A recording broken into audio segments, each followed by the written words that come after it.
그런 거리 전도를 하면서 하나님께서 저를 어떻게 쓰셨는가, 또 어떻게 쓰고 계신가를 항상 저를 깨닫게 하고 긴장하게 만듭니다.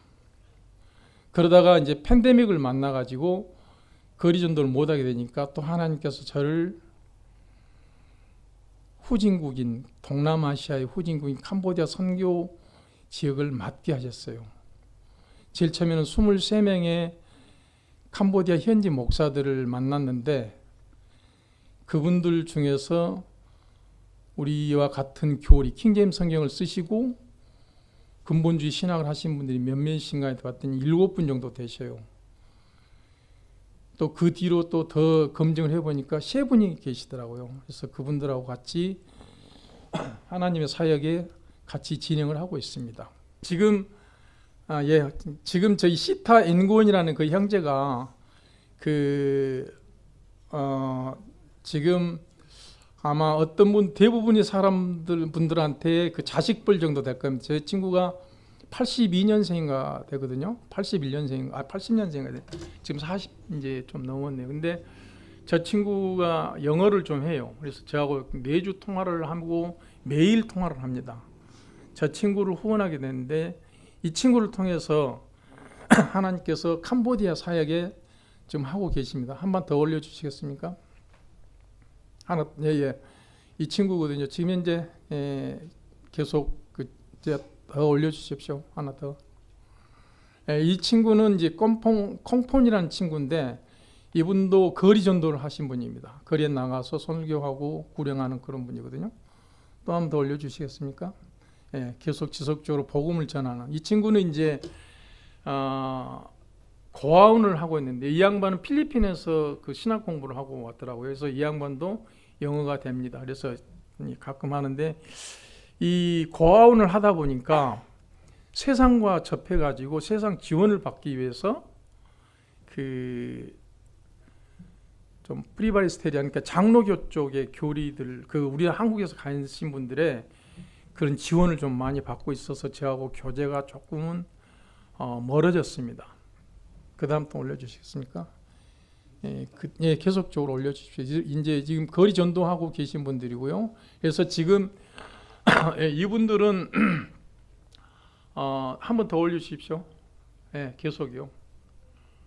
그 다음에 이제 저희들이 했던 것이 우물 사역을 좀, 물이 안 좋아서 물을 이렇게 지하수 개발하는 게 좀 지원을 했었고요. 그 다음 또 올려주시겠습니까? 계속 지속적으로. 그 다음에 이제 성경 보급을 하고 있는 건데, 성경이 그 사람들은 크메르어로 됐는데 1958년에 인쇄된 것이 크메르어 성경이 킹제임스 버전입니다. 그 사람들 쓰는 것은. 근데 요즘에 쓰는 것이 지금 NIV가 나와 있거든요. 근데 저 성경 한 권에 우리나라 돈으로 한 2, 3천 원, 그러니까 10불 정도 하거든요. 저 성경을 지금까지 한 2,500권 정도 저희들이 지금 하나님께서 저희를 통해서 보급을 하셨습니다. 지금 계속 지속적으로 하고 있고요. 그 다음요. 그래서 지금 성경 나눠들고 있는 거고, 그 다음에 어린이 사역도 하고 있고, 계속적으로. 계속. 그 다음에 아까 보육원 했다고 했었죠. 고아원 사업하는 거. 그렇게 하시고, 계속. 그 다음에 이제 아까 제일 처음에 봤던 그 시타 앵구원이라는 이 친구가, 이 목사님이 저하고 이야기를 해서 신학교를 세워야 되겠다라고 세우게 된 동기는, 거기는 지금 그러니까는 캄보디아가 인구가 한 1,600만 정도 되거든요. 1,600만 정도 되는데 850만 명이 푸놈펜에 살아요. 그러니까 서울 같은데 그런 데 살고 있고, 나머지는 시골에 이제 살고 있는데, 푸놈펜에서는 그 팬데믹 전에는 한 150불 정도면 한 달 생활할 수가 있었어요. 우리나라 돈 한 20만 원 정도요. 근데 이제 외곽지대에서 한 100불 정도, 12만 원 정도면은 한 가족이 살 수가 있었는데, 지금은 한 300불 정도 가져야만, 350불 정도 가져야만이 생활할 수 있을 정도로 약 한 3년 사이에 물가나 모든 환경이 엄청 변했습니다. 그래서 지금 그러다 보니까 시골 교회가 그 세워져 있지만은 목회자들이 생활이 안 되니까 도회주로 다 가버린 거예요. 그러니까는 이 아까 그 시타 연구원이라는 이 목사님이 시골 교회 한 교회를 갔다가 이 주일날 되면은 서너 교회를 갔다가 이렇게 예배를 드리고 돌아다니고 그러거든요. 그래서 목회자 양성을 해야 되겠다 해가지고 지금 신학교를 세우는 집을 짓는 지금 그 사역을 하고 있는 중입니다. 예, 돌려주시십시오. 예. 계속 올려. 예. 그다음에 이제 부재 저희들이 선교 후원금 보내면은 저렇게 부재 사역도 자기네들이 하더라고요. 그렇게요. 예, 지속적으로 올려주시고요. 예, 더 올려주십시오. 예, 그래서 지금 현재 저는 그 비거주를 하고 있지만은 그 캄보디아에 학교를 세워서 지금은 이제 가을 학기부터 약 20명의 정도의 학생들이 있는데 55년생부터 92년생까지인가 학생들이 있어요. 그러니까는 거기서 목회자를 양성하는 곳이 한 6명 정도 되시고 나머지는 성경 교사, 그다음에 이제 복음 전도자 이렇게 해서 20명 정도를 지금 그 양육을 하고 있습니다. 한번 더 올려주시겠습니까? 이것은 제가 전국 순회 설교를 다니면서 하나 찍었던 거고요. 그 다음요. 이건 작년 10월 달에 청주에서 이제 터미널에서 그 거리 전도했던 그런 모습입니다. 예. 제가 저를 이렇게 하나님께서 쓰셨던 것은 다른 것은 아닙니다. 하나님의 기쁨을 위해서 쓰셨던 것입니다. 저는 오늘 조양규 목사님께서 그동안 저하고 같이 교제하시면서 많은 그 우리 성도님들에 대한 이야기들을 하셨고 교회에 대해서도 이야기를 하셨습니다. 어떻게 하면 우리도 복음을 전하고 하나님을 기쁘시게 되는 일에 우리도 쓰임받을 수 있을까라는 이야기를 하셨는데 오늘 여러분과 같이 한번 그런 것들을 나눠볼 수 있도록 하겠습니다. 잠시 기도하겠습니다. 자비하신 아버지 고맙고 감사합니다. 우리 주 예수 그리스도의 십자가의 보혈로 공로해서 더욱 감사를 드립니다. 죄들과 허물로 죽었던 저희들을 우리 주 예수 그리스도의 보혈로 깨끗게 해주시고 또 하나님의 자녀 삼아 주셔서 하나님을 아버지라 부를 수 있는 권세를 주셨으니 정말 감사를 드립니다. 오늘 저를 아버지 하나님께서 기쁨 침례교회의 지체들과 같이 말씀을 나누게 하셨습니다. 저희 혀와 입술을 주장해 주시고 저희 생각을 다스려 주시며 마음을 곧잡아 주셔서 우리 형제 자매님들께 꼭 필요한 말씀들만 해주시고 그 말씀들로 인해서 교회 안과 교회 밖에서 생활이 똑같아질 수 있도록 해주시고 무엇보다도 서 있는 자리가 복음의 자리이고 있는 자리가 하나님 말씀을 증거하는 자리이고 말씀을 전하는 자리가 될 수 있도록 아버지께서 역사하시고 인도해 주시옵소서. 같이 해야 할 지체들이 있었으나 이런저런 사유로 같이 하지 못하고 있습니다. 그런 지체들에게도 같은 은혜를 내려주시기 바라고 무엇보다도 아버지 하나님께서 이 교회에 신실하고 능력 있는 지체들을 많이 붙여주셔서 강성한 지역교회가 형성될 수 있도록 아버지 역사해 주시옵소서. 시종을 주님께 의탁하올 때 우리 주 예수 그리스도 이름으로 기도합니다. 아멘. 자, 오늘 같이 보실 하나님의 말씀은 마가복음 14장입니다. 마가복음 14장. 죄송합니다만 제가 지금 성경을 가지고 있는 게 400주년 기념판이거든요. 근데 여러분들 가지고 있는 것은 마제스타판을 알고 있습니다. 그래서 조금은 다를지라도 양해를 부탁을 드리겠습니다.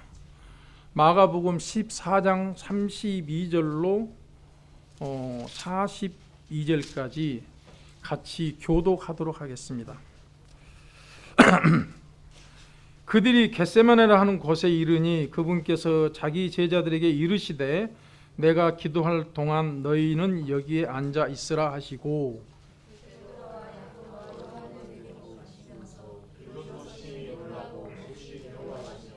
그들에게 이르시되 내 혼이 심히 슬퍼 죽을 지경이니 너희는 여기서 머물러 깨어 있으라 하시고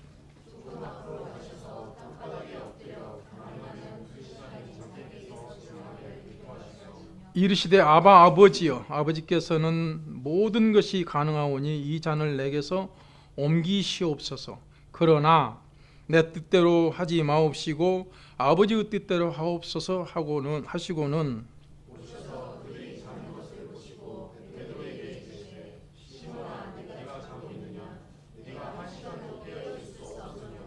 너희가 시험에 빠지지 않게 깨어 기도하라. 참으로 영은 준비되어 있으나 육이 약하도다 하시니라.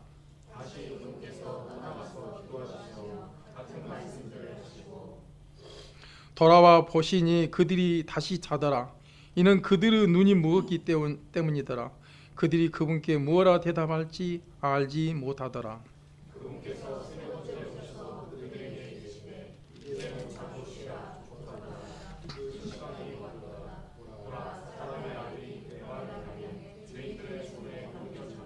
같이 읽습니다. 일어나라, 우리가 가자. 보라, 나를 배반하여 넘겨주는 자가 가까이 왔느니라 하시니라. 우리 조양교 목사님이 건강이 안 좋으신가 봐요. 그 사모님이 낮에 김밥 주셔서 힘이 없으신지 어떻게 힘이 없어요 이렇게? 좀 힘을 내셔서 읽으셨어요. 하나님 말씀인데 어떻게 가서 일하시겠어요 이러다가? 저는 아까 목사님 말씀하실 때 청년은 지난 것 같아요. 지금 중년이거든요. 그럼에도 불구하고 하나님께서 저를 도구로 쓰고 계십니다. 정말 감사합니다. 오늘 말씀의 내용은 예수님께서 겟세마네에서 기도하시는 장면을 묘사한 말씀입니다. 우리 오전에 우리 주 예수 그리스도의 보혈의 공로로 인해 가지고 주셨던 주의 만찬을 했습니다. 목사님께 제가 물어봤어요. 얼마 만에 한 번씩 하십니까? 그랬더니 2달에 한 번 하신대요. 그래서 저희들은 한 달에 한 번씩 했거든요. 자주 하라 해서 그 뭐 여러 번 하는 것이 중요한 건 아니지만은 한 달에 한 번씩 2달에 한 번 하신다고 그러더라고. 그 십자가에 대해서 오늘 주의 만찬 하는 동안에 그걸 말씀을 하셨기 때문에 말씀을 뭘 준비를 하실까 기도하다가 겟세마네 동산에 계셨던 그 주님을 좀 생각해 보기로 했습니다. 여러분 다 잘 아시다시피 예수님의 행적을 갖다가 네 형태로 구분하셨잖아요. 마태복음에서는 마태는 예수님을 왕으로 보고 기록하셨고 마가는 예수님을 종으로 보고 기록했어요. 그 다음에 누가는 예수님을 사람으로 보고 기록을 했고 요한은 예수님을 하나님으로 보고 기록했습니다. 그래서 오늘 마가는 종으로서 예수님이 종으로서 보시면서 기록을 했는데 예수님께서 오늘 하셨던 그 기도 겟세마네 기도는 매우 특별합니다. 주님은 늘 깊은 밤이 되면은 빈 들이나 산에 가서 혼자 기도하셨죠.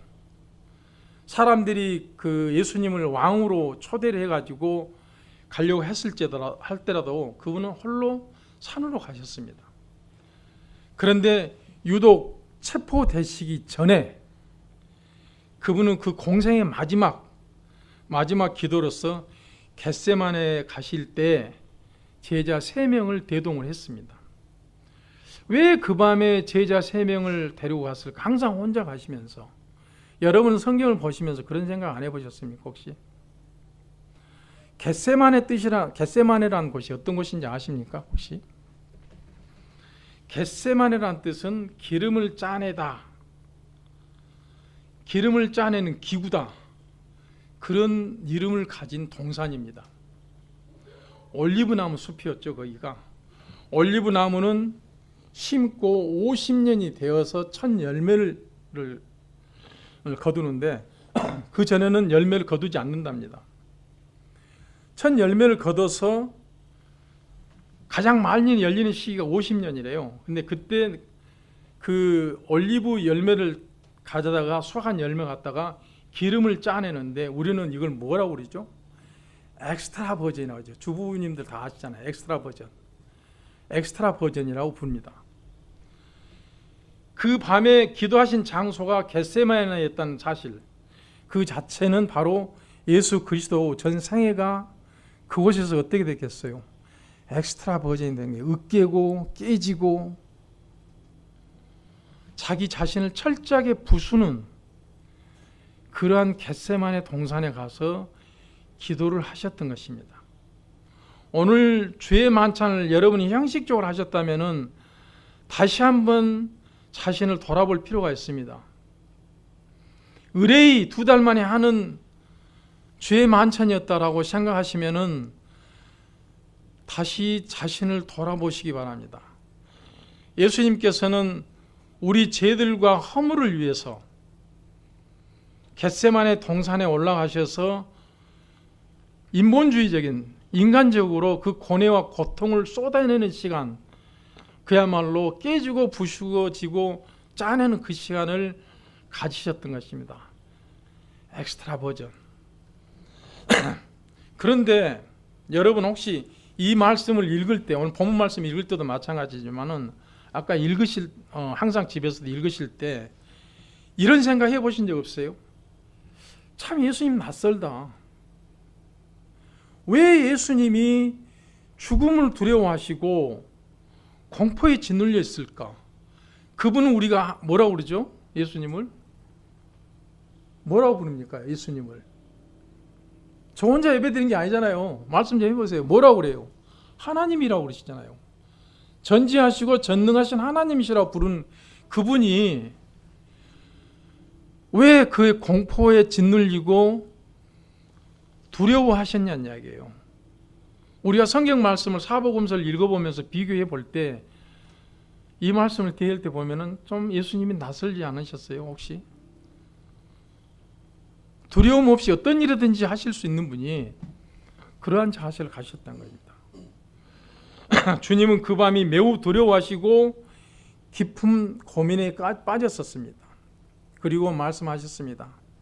마가복음 14장 34절에 내 혼이 너무 슬퍼 죽을 지경이니 너희는 여기서 기다리며 깨어 있으라. 제자 셋을 데리고 가서 그렇게 이야기하셨어요. 제자들한테 할 일이 확인됐죠. 그냥 함께 있어달라고. 함께 있어달라고 제일 친한 제자들, 제일 리더급인 제자들 셋을 데리고 와서 내가 이 밤에 여기서 으깨고 깨어질 그걸 준비를 해야 되는데 나도 두려운데 함께 와서 그냥 여기 좀 있어달라고 제자들한테 이야기했습니다. 제자들한테 같이 기도해달라. 뭐 그렇게 해달라면 안 했던 이야기예요. 그리고 나서 35절에 우리는 이 말씀을 지극히 기억을 해야 됩니다. 조금 앞으로 가셔서 그랬어요. 조금 앞으로 가셔서 이건 우리는 주목을 해야 됩니다. 이 거리는 주님과 제자들 사이에 어떤 거리죠? 약간 느낄 수 있는 거. 조금 떨어져 있기 때문에 약간 느낄 수 있는 거리지 않습니까? 우리는 살아가면서 주님께서 내 곁에 계신다고 하지만은 주님을 느끼고 있다고 하지만은 또한 주님 곁에 있다라고 하지만은 확인할 수 있는 성경 말씀으로는 정말로 그렇게 기록되어 있지만은 여러분들은 정말 예수님이 옆에 계신다고 느낄 때가 얼마나 있습니까? 우리가 예수님을 느낄 수 있는 거리란 이야기예요.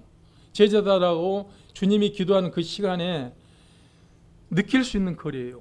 여러분은 지금 주님이 옆에 계신다고, 주님 안에 계신다고 그렇게 말씀하실지 모르지만은 얼마나 느껴지십니까?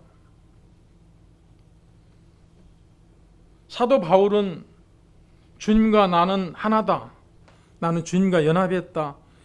또는 주님이 내 안에 계시고 내가 주님 안에라고 그렇게 말하고 싶지만은 자신 있게, 우리 중에서 자신 있게 그렇게 말할 수 있는 분이 과연 몇 분이나 되실까요?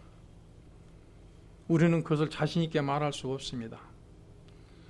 그런 우리에게 조금 앞으로 가셔서 가늠된 거리, 그 거리에 주님이 계셨던 것입니다.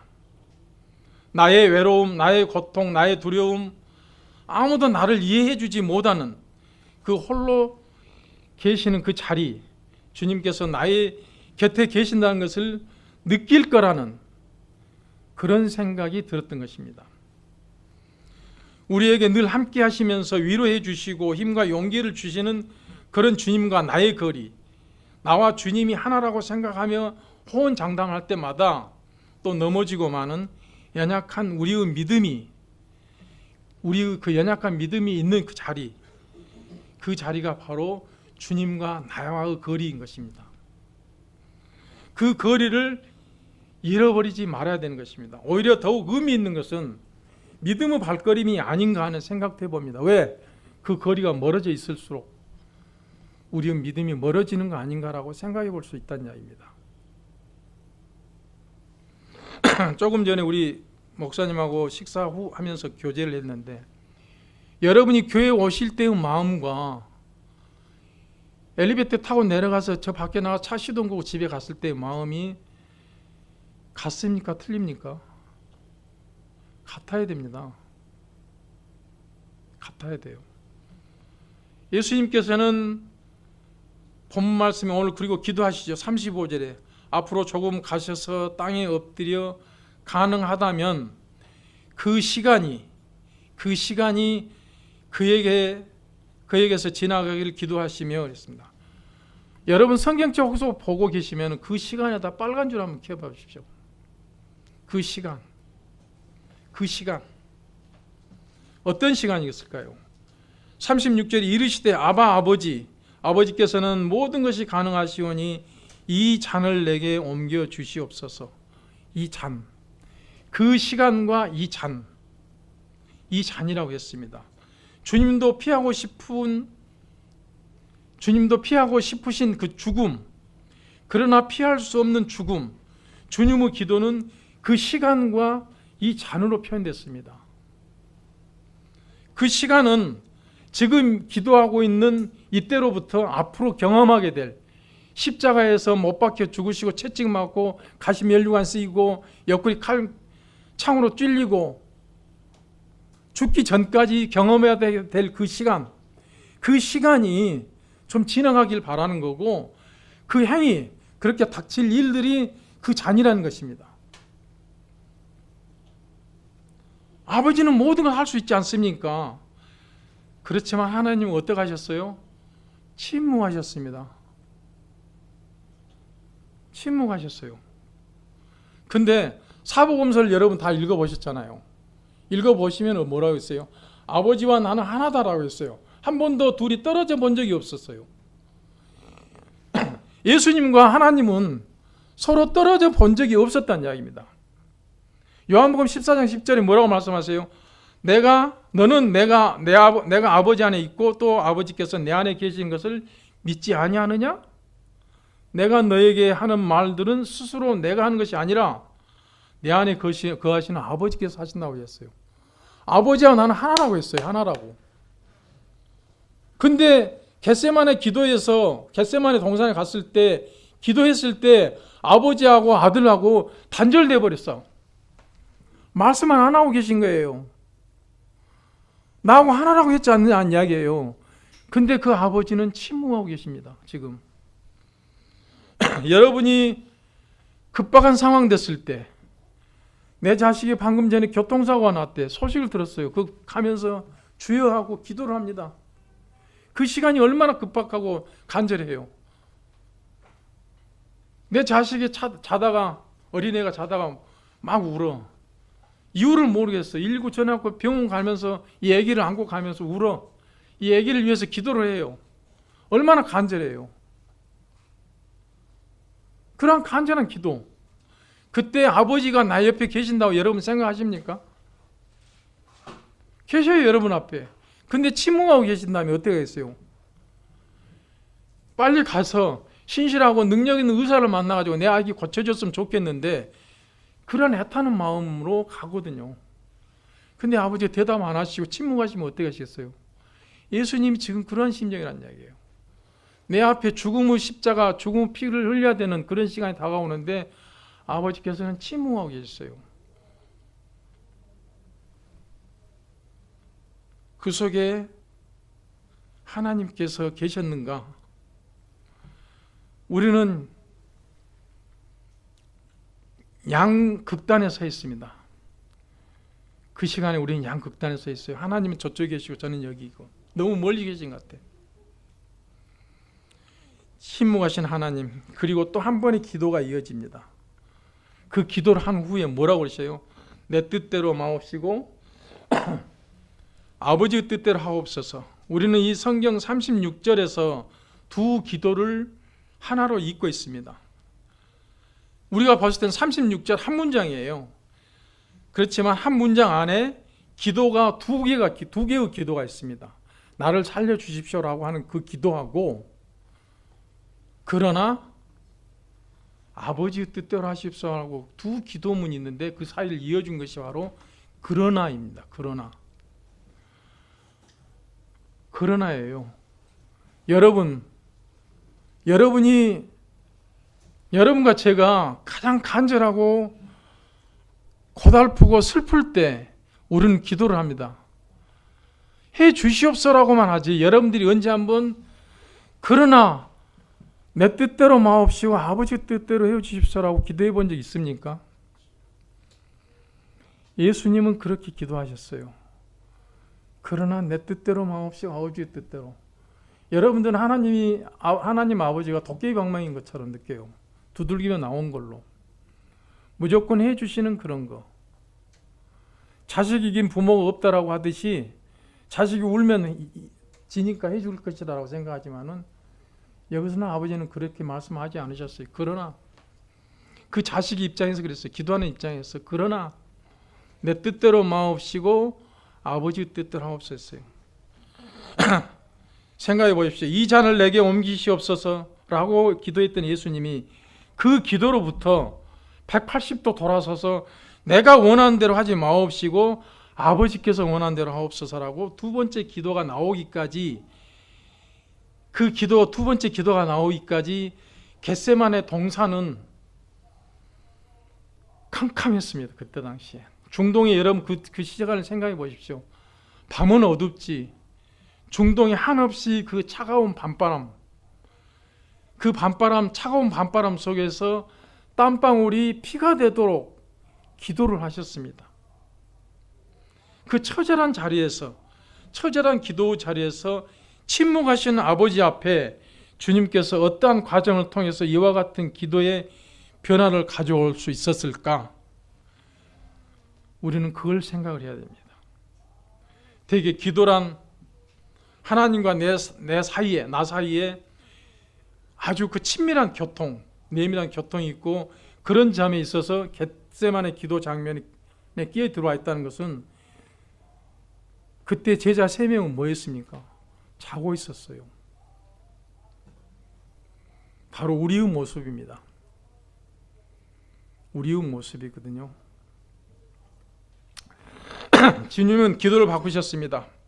제자들은 여기에 앉아 있으라, 내가 죽을 지경이다라고 말씀하시면서 머물러 있어라, 그런 부탁을 했지만 그 부탁마저도 제자들은 지킬 수가 없었어요. 왜?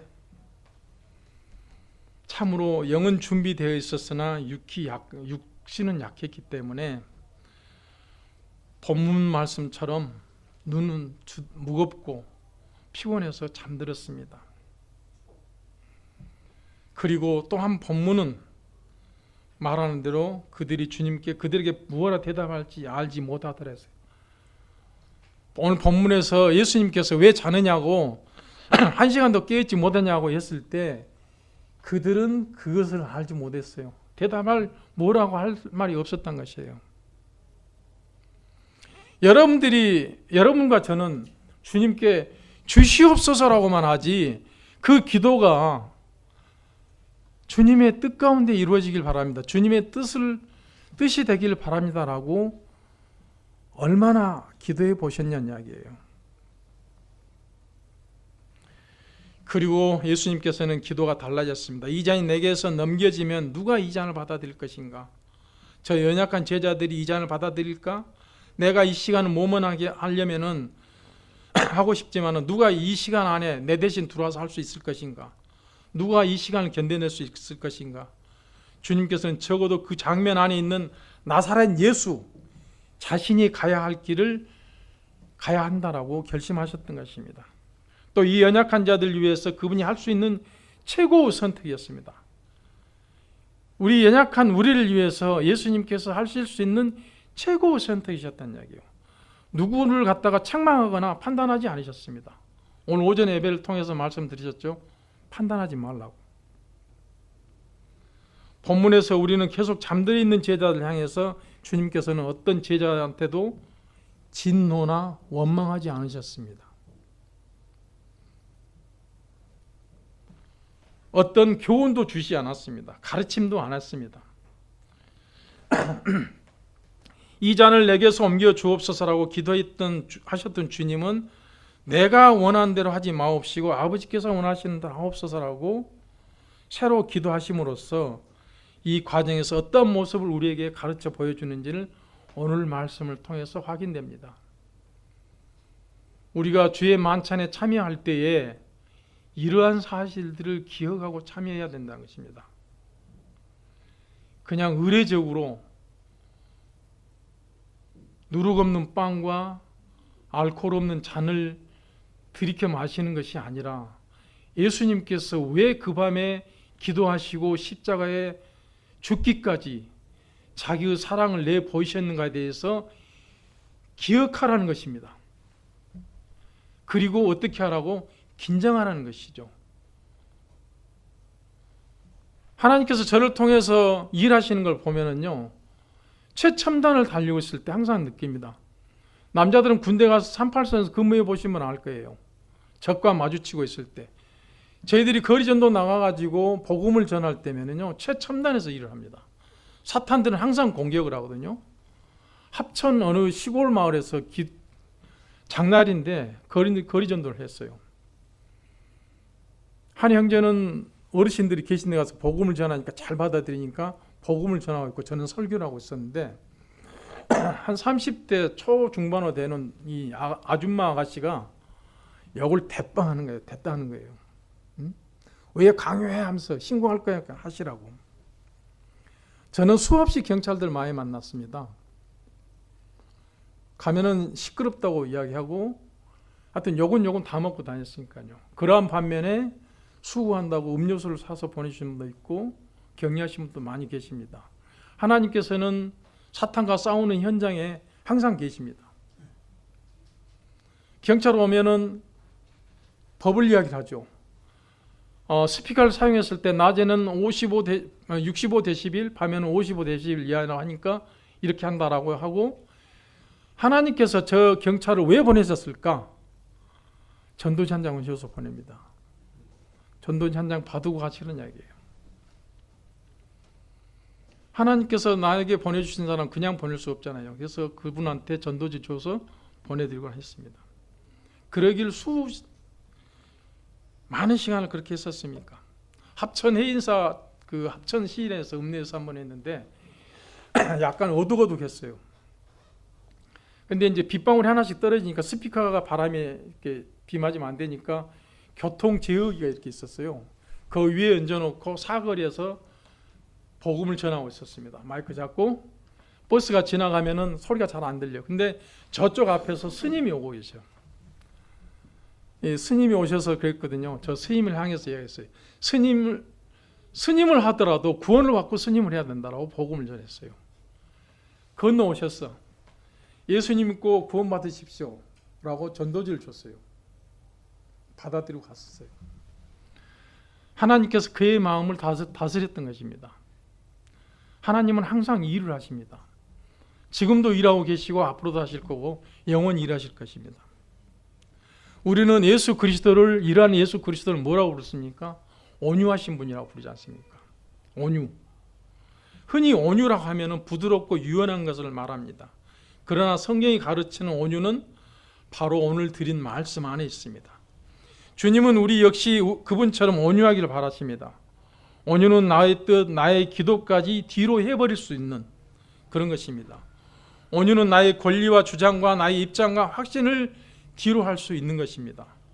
신앙적으로 말한다면 자기를 부인하고 자기의 십자가를 지는 것입니다. 온유한 사람은 타인을 아프게 하지 않을 뿐더러 인하와 화평을 이룹니다. 나의 영역을 공고히 하고 내 영역을 지키면서 내 영역을 확장하는 사람에게 온유는 발견되지 않습니다. 오히려 나를 뒤로 하고 인정해주고 타자를 수용하고 너의 공간을 만들어주고 그 사람 안에 모든 것을 허락해 주실 때에 온유가 보이는 것입니다. 그때 말씀하셨던 것이 바로 예수님께서 말씀하신 것이 내가 원한 대로 하지 마옵시고 아버지께서 원한 대로 하옵소서. 오늘 여러분들한테도 그러한 기도가 나오시길 바랍니다. 주님께서는 말씀하시는 내가 원한 대로 하지 마옵시고, 이것은 이 잔이 거두어지기를 원했습니다. 솔직히 그럴 거 아닙니까? 아버지께서 원한 대로 하옵소서. 결단 이후로 나 가는 길은 내 뜻과 내 결단과 결과가 아니라 아버지의 뜻이 되길 바랐었습니다. 그러나 내 뜻은 이 잔이 지나가는 것이었습니다. 왜 그것이 중요할까요? 우리는 대개 하나님의 뜻, 아버지의 뜻을 알고 뭔가를 시작해야 한다고 그렇게 생각합니다. 또 그것을 다 알므로써 그 상황과 여건을 갖다 이해하려고 합니다. 하지만 예수님은 결단하신 후로 이루어진 모든 일들이 자신의 결과가 아니라 하나님의 결과라는 것입니다. 아버지의 결과, 아버지께서 원하시는 그 결과라는 거예요. 그래서 여러분이 기도하셔서 그 기도가 안 이루어진다 할지라도, 내 뜻대로 안 된다 할지라도 아버지의 뜻이란 이야기입니다. 그것을 수용할 수 있는 마음이 바로 여유인 것입니다. 은혜인 것입니다. 그것을 수용할 수 있는 그 마음 자세가 바로 온유인 것입니다. 우리 안에 온유.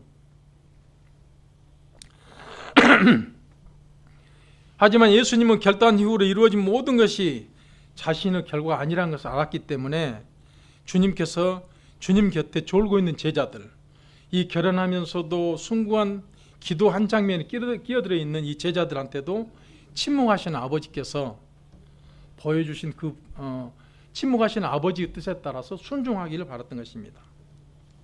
그 잔이 제자들한테 옮겨갈 수도 없고, 이 연약한 제자들한테 하나님의 사람, 곧 나의 사랑, 이런 것을 다 전한다 할지라도 다가오는 죽음을 그들이 받아들일 수 없었던 것입니다.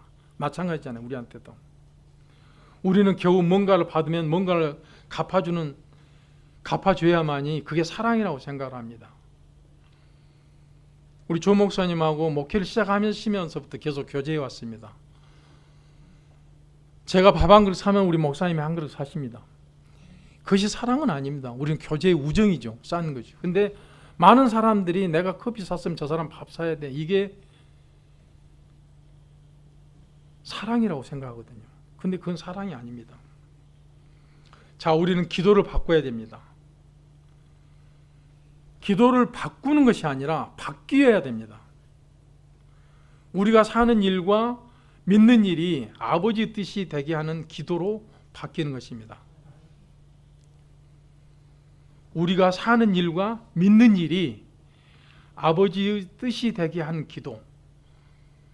같이 따라서 한번 해볼까요? 우리가 사는 일이 믿음과 일이 아버지의 뜻이 되게 하는 기도,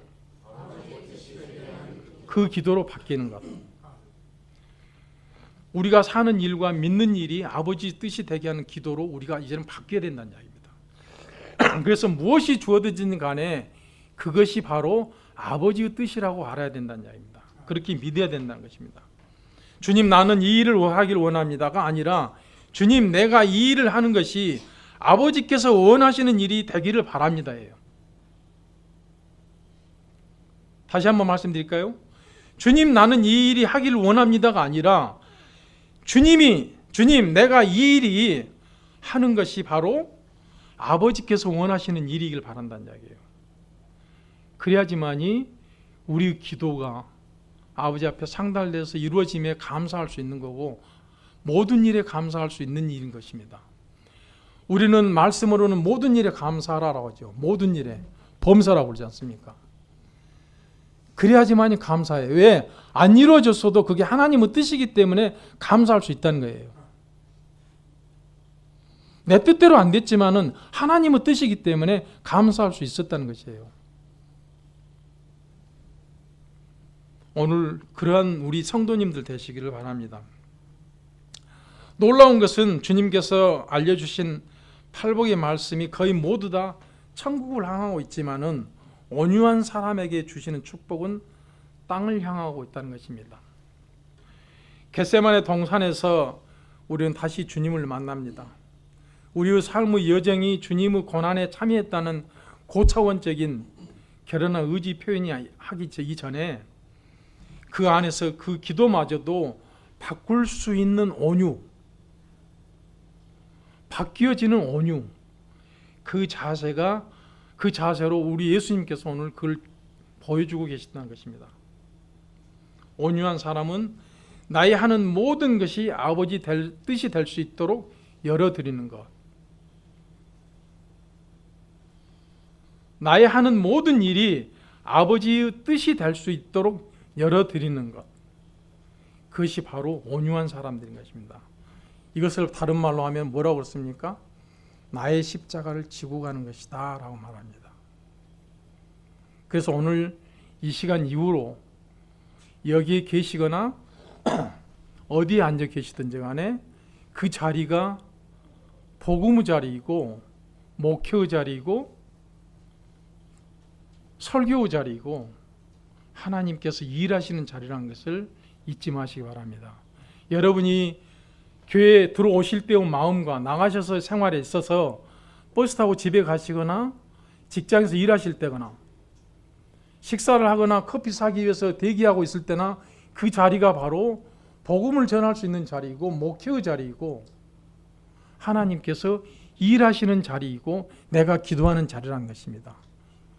이것이 바로 주님과 동행하는 삶이고 주님이 내 안에 계시는 삶이고 또한 나 또한 역시 주님과 함께하는 시간이라는 이야기입니다.